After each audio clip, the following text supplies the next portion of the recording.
За би бол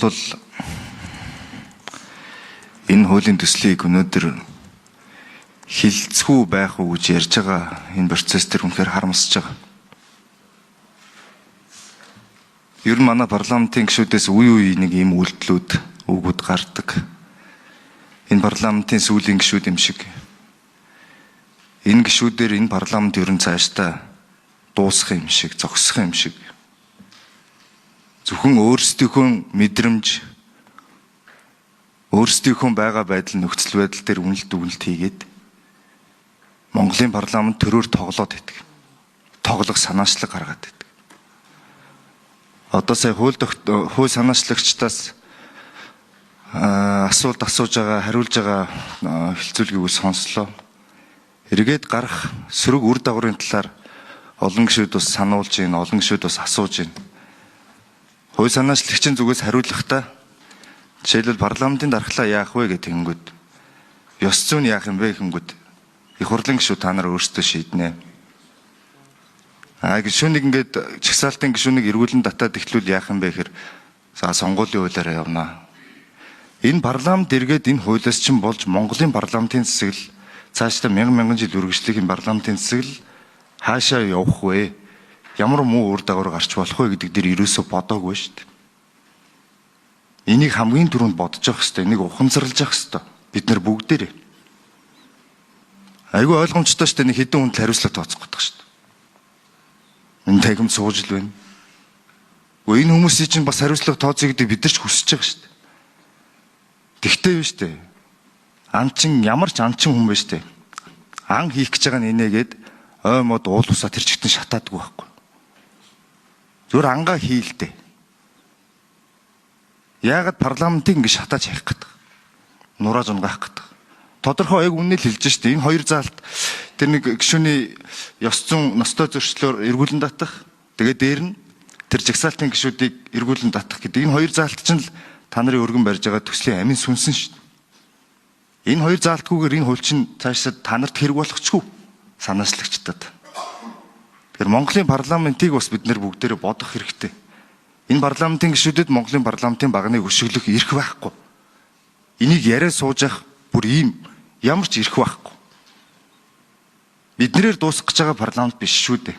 Ёс зүй хуульчлагдсан юм билээ. Их хурлын гишүүд маань хуульчилсан. Үүнийгээ бол дагаж мөрдөж байгаа.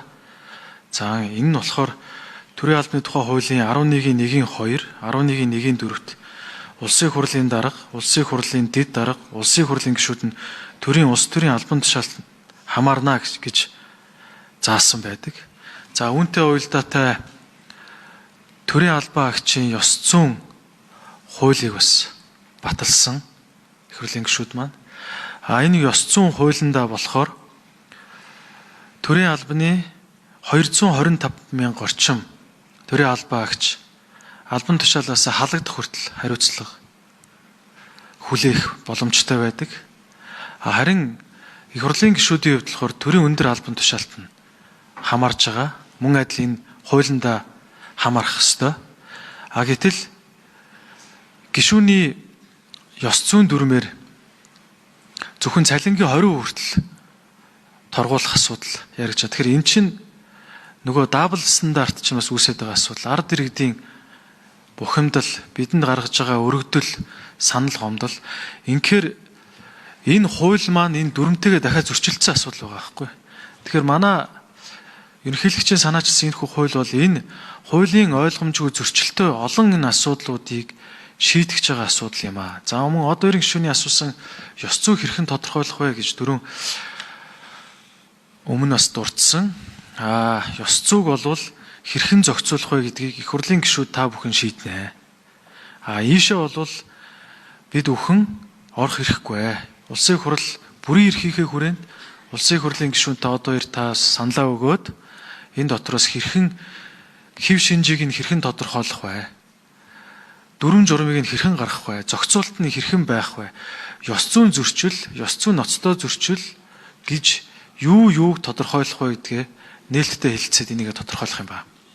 Тэгэхээр манай энэ бидний зүгээс өргөн барьж байгаа хууль маань үндсэндээ ерөнхий нөхцөлийг тодтогсон хуулийн төслөө гэж ойлгож болно.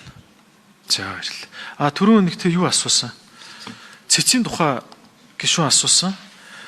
Тэгэхээр 1992 оноос хойш цэцгийн шийдвэрээр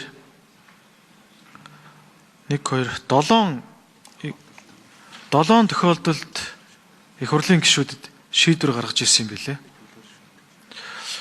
Элбэг дорж гишүүн, Гамболд гишүүн, Зориг гишүүн, Гончиг дорж гишүүн, Ням дорж гишүүн, Төр мандах гишүүн гэдэг. Тэгэхээр энэ нөгөө нэг шинэ асуудал биш. Энэ 92 оноос хойш цэцгийн хүчин төгөлдөр шийдвэрийн асуудлууд байгаа. Тэгэхээр энэ бид бүхэн үндсэн хуулиндаа л захирагдаж үндсэн хуулийнхаа хэм хэмжээнд тааруулж энэхүү хуулийн төслийг санаачилсан гэж бас ойлгож байна.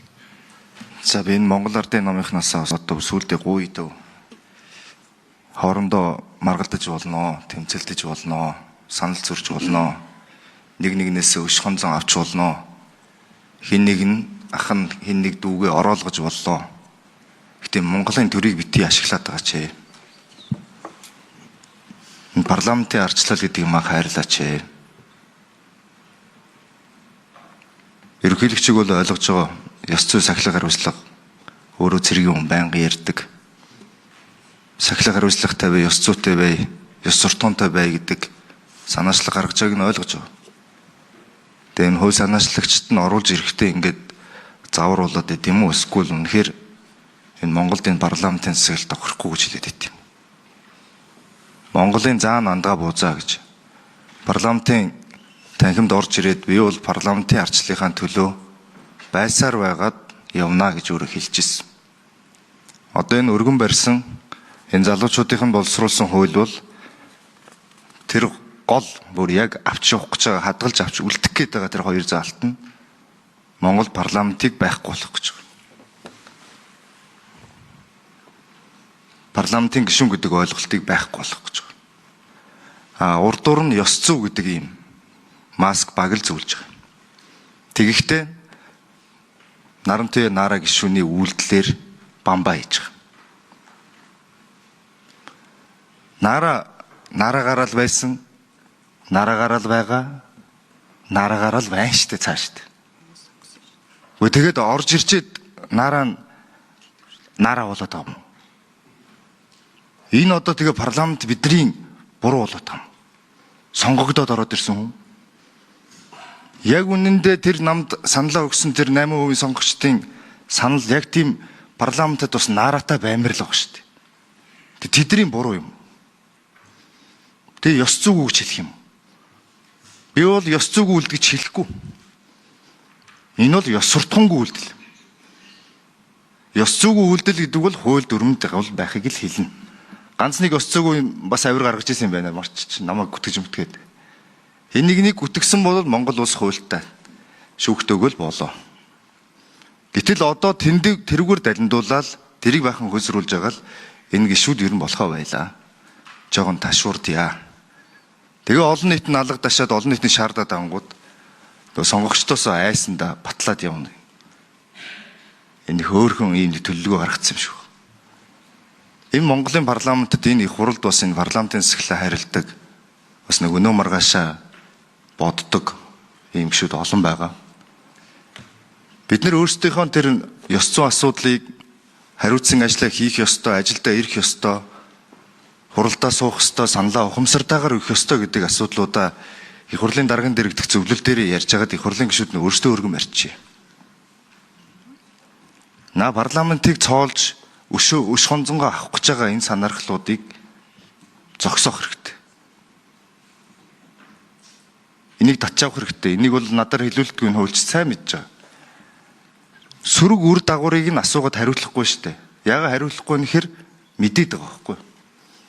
Ард нь яг ийм асуудал үүснэ л дээ гэдгийг мэдээд байгаа байхгүй. Хинээр ч хэлүүлдэггүй. Гэхдээ тэр нь хамаагүй гэдэг. Тэг өнөөдөртөө бид нар энэ танхимд байгаа хэдэн хүнийг бүр нэг байранд нь аваач 50 гэдэг зүгээр юм өс хонзонгийн бүр сэтэл явж байгаа байхгүй. Энэ үйлдэлт нь хохирж үлдэх Монголын төр парламентын засаглал хайран байна.